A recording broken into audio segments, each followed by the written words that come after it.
तो हुआ ये कि अमेरिकी इमिग्रेशन पॉलिसी में अचानक एक बहुत बड़ा बदलाव आया। एक ऐसा बदलाव जिसने दुनिया भर के कई देशों के लिए दरवाजे आप कह सकते हैं रातों रात बंद कर दिए। चलिए आज इसी को समझते हैं कि ये वीजा फ्रीज आखिर हुआ क्यों और इसका मतलब क्या है। कहानी की शुरुआत होती है ट्रंप एडमिनिस्ट्रेशन के एक बहुत ही चौंकाने वाले फैसले से। 70 से भी ज्यादा देशों के लिए वीजा प्रोसेस पर एकदम से रोक लगा दी गई। अब सोचिए, पाकिस्तान और बांग्लादेश जैसे देशों के लिए ये कितना बड़ा झटका रहा होगा। इस एक फैसले ने पूरी दुनिया में सवाल खड़े कर दिए।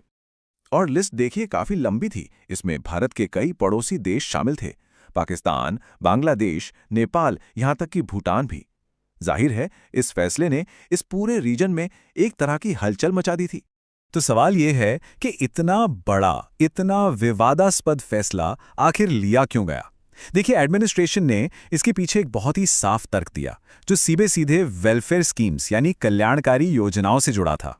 इस पूरी पॉलिसी का जो मूल सिद्धांत था वो इस एक लाइन पर आधारित था कि जो भी इमिग्रेंट अमेरिका आए वो आर्थिक रूप से आत्मनिर्भर हो। मतलब साफ था कि वो अमेरिकी सिस्टम पर किसी भी तरह का बोझ ना बने।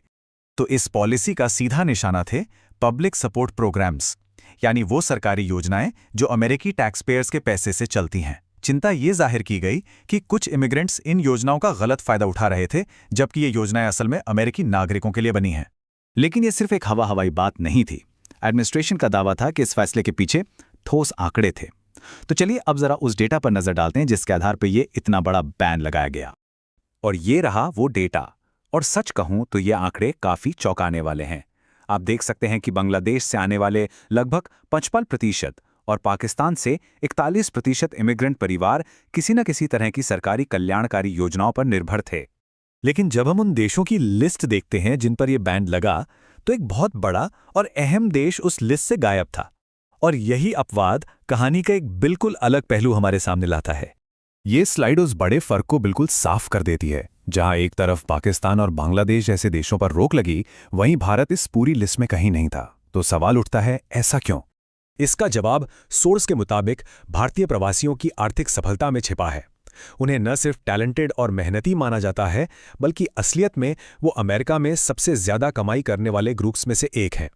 पर कहानी में यहां एक बहुत दिलचस्प मोड़ आता है।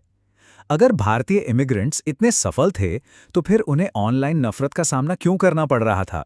ये बात थोड़ी अजीब लगती है ना? और यहीं पर एक बहुत जरूरी बात सामने आती है। सोर्स के मुताबिक भारतीय प्रवासियों के खिलाफ जो विरोध था वो उनकी निर्भरता की वजह से नहीं, बल्कि विडंबना देखिए, उनकी सफलता की वजह से था। उन पर नेपोटिज्म यानी भाई भतीजावाद के आरोप लग रहे थे कि वो सिर्फ दूसरे भारतीयों को ही आगे बढ़ाते हैं। अब इस पूरी कहानी को एक और एंगल से देखते हैं, जियोपॉलिटिक्स यानी भू राजनीति। ये पॉलिसी सिर्फ इमिग्रेंट्स के बारे में नहीं थी, इसका असर अंतर्राष्ट्रीय संबंधों पर भी पड़ रहा था, खासकर पाकिस्तान के साथ अमेरिका के रिश्ते पर। सोर्स यहां एक बहुत दिलचस्प फर्क बताता है। उसके हिसाब से एडमिनिस्ट्रेशन ने पाकिस्तानी नागरिकों और पाकिस्तानी सरकार के लिए अपनी पॉलिसी को बिल्कुल अलग रखा। एक तरफ आम लोगों के लिए वीजा बंद कर दिया, वहीं दूसरी तरफ जियोपॉलिटिकल वजहों से पाकिस्तानी सरकार और सेना के साथ स्ट्रेटेजिक सहयोग बनाए रखा। तो इन सब बातों को अगर हम एक साथ देखें तो क्या तस्वीर बनती है?